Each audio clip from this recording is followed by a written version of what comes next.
ಹುಬ್ಬಳ್ಳಿಯಲ್ಲಿ ಕಾರ್ಪೊರೇಟರ್ ಮಗಳ ಕಗ್ಗೋಲೆ. ಬಿವಿಬಿ ಕಾಲೇಜಿನಲ್ಲೇ ಚಾಕು ಇರಿದು ಯುವತಿಯ ಮರ್ಡರ್. ಚಾಕುವಿನಿಂದ ಚುಚ್ಚಿ ಭೀಕರ ಹತ್ಯೆ. ಮಂಡ್ಯದಲ್ಲಿ ಇಬ್ಬರು ಮಕ್ಕಳ ಸಾವು ಪ್ರಕರಣಕ್ಕೆ ಟ್ವಿಸ್ಟ್. ಐಸ್ ಕ್ರೀಂ ಸೇವಿಸಿ ಸತ್ತಿಲ್ಲ, ತಾಯಿಯಿಂದಲೇ ಕೊಲೆ. ಕೌಟುಂಬಿಕ ಕಲಹಕ್ಕೆ ಬೇಸತ್ತು ವಿಷ ಉಣಿಸಿದ ತಾಯಿ. ಬಿಸಿಲಿನ ತಾಪಕ್ಕೆ ನಲುಗಿದ್ದ ಭೂಮಿಗೆ ತಂಪೆರೆದ ವರುಣ. ಮಂಡ್ಯ ನಗರ ಸೇರಿದಂತೆ ಜಿಲ್ಲೆಯ ಹಲವೆಡೆ ಮಳೆ. ಇತ್ತ ವಿಜಯಪುರದಲ್ಲೂ ಸಿಡಿಲು ಸಹಿತ ಮಳೆ. ಬಂಗಾರದ ಬೆಲೆ ಗಗನಕ್ಕೇರಿದೆ. ನಿರುದ್ಯೋಗ ಸಮಸ್ಯೆ ಇದೆ. ಗೋಮಾಂಸ ರಫ್ತಿನಲ್ಲಿ ಭಾರತ 2ನೇ ಸ್ಥಾನದಲ್ಲಿದೆ. ಇದರ ಬಗ್ಗೆ ಮೋದಿ ಮಾತಾಡಲ್ಲ ಎಂದು ಸಂತೋಷ್ ಲಾಡ್ ಕಿಡಿ.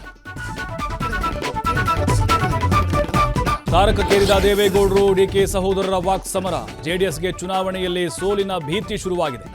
ಎಚ್ಡಿಡಿ ಆರೋಪಕ್ಕೆ ತಕ್ಕ ಉತ್ತರ ಕೊಡ್ತೀವಿ ಎಂದ ಡಿಕೆ ಸುರೇಶ್.